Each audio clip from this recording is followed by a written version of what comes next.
Hi friends, welcome to 3 Roses channel. இன்றைக்கி நம்ம சேனலில் ரொம்பவே இன்ட்ரெஸ்டிங்கான ஒரு ரெசிபி பார்க்க போகிறோம். அதுக்கு முன்னாடி இப்போ தான் நம்ம சேனலை ஃபர்ஸ்ட் டைம் பார்க்குறீங்கன்னா மறக்காமல் நம்ம சேனலை சப்ஸ்கிரைப் பண்ணிவிடுங்க. அப்படியே பக்கத்தில் இருக்க பெல் ஐக்கானையும் கிளிக் பண்ணிவிடுங்க. அப்போ தான் நான் போடுற வீடியோஸோட நோட்டிஃபிகேஷன்ஸ் உங்களுக்கு உடனுக்குடனே வரும். இந்த வீடியோவில் சிம்பிள் அண்ட் டேஸ்டியான எக் கிரேவி எப்படி பண்ணுறதுன்னு பார்க்கலாமா? இது இட்லி தோசைக்கு மட்டும் இல்லை, சூடான சாதத்தில் போட்டு சாப்பிட்றதுக்கு ரொம்பவே டேஸ்டியாக இருக்கும். வாங்க எப்படி செய்கிறதுன்னு பார்க்கலாம். இந்த ரெசிபி செய்யறதுக்கு நான் 4 முட்டை எடுத்திருக்கேன். முட்டைகளை ஒன்று ஒன்றா உடச்சி ஒரு பவுலில் சேர்த்துடுங்க.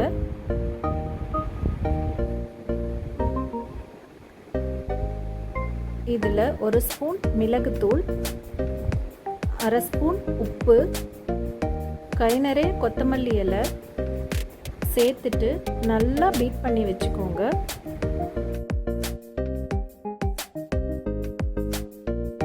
ஒரு கடாயில் 3 ஸ்பூன் எண்ணெய் விட்டு எண்ணெய் நல்லா காஞ்சதுக்கப்புறம் ஹோல் கரம் மசாலா சேர்த்துட்டு அது நல்லா பொரிஞ்சதுக்கப்புறம் 2 பெரிய வெங்காயத்தை பொடியாக சாப் பண்ணி சேர்த்துக்கோங்க.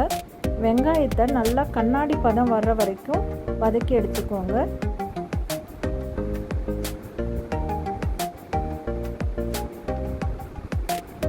இதில் கொஞ்சம் கருவேப்பிலை சேர்த்து வதக்குங்க. 2 ஸ்பூன் இஞ்சி பூண்டு பேஸ்ட்டு சேர்த்துக்கோங்க. பச்சை வாசம் போகிற வரைக்கும் வதக்கிட்டு 2 தக்காளியை நான் மிக்சியில் கொரகொரப்பாக அடித்து எடுத்துருக்கேன். அதையும் அதில் ஊற்றிட்டு நல்லா வதக்கி எடுத்துக்கோங்க. இப்போது 1/2 ஸ்பூன் மஞ்சள் தூள்,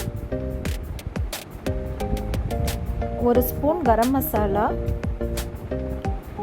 1 ஸ்பூன் பெப்பர் பவுடர். ஏற்கனவே முட்டைக்கு நம்ம உப்பு போட்டிருக்கோம், ஸோ இப்போ ஒரு 1/2 ஸ்பூன் உப்பு போட்டுக்கோங்க. காஷ்மீரி மிளகாய் காரத்துக்காக 1 ஸ்பூன் சேர்த்துருக்கேன். எல்லாத்தையும் நல்லா வதக்கிட்டு ஒரு 1/4 கப் தண்ணி விட்டு மூடி போட்டு நல்லா 5 நிமிஷம் வேக விடுங்க.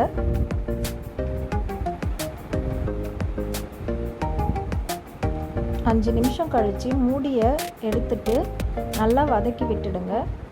இப்போது நம்ம அடித்து வச்ச முட்டை கலவையை இதில் சேர்த்துட்டு மூடி போட்டு மறுபடியும் ஒரு 5 நிமிஷம் அப்படியே வேக வைங்க. 5 மினிட்ஸ்க்கு அப்புறம் மூடியை ஓப்பன் பண்ணிவிட்டு ஒரு கரண்டியால் ஜென்டிலாக அதை கிளறி விடுங்க.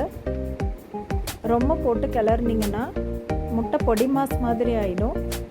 ஸோ கொஞ்சம் கொஞ்சமாக எடுத்துகிட்டு திருப்பி விடுங்க.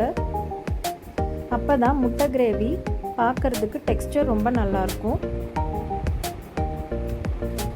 ஒரு 5 மினிட்ஸ்க்கு இதே ப்ரொசீஜரை ரிப்பீட் பண்ணிவிடுங்க. இப்போ கை நிறைய கொத்தமல்லி தழை தூவி இறக்குனீங்கன்னா டேஸ்டியான முட்டை கிரேவி ரெடி. நீங்களும் இந்த ரெசிபியை ட்ரை பண்ணி பார்த்துட்டு உங்களோட கமெண்ட்ஸை எனக்கு ஷேர் பண்ணுங்கள்.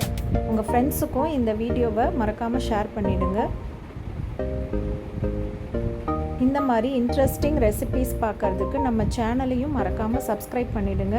தேங்க்ஸ் ஃபார் வாட்சிங்.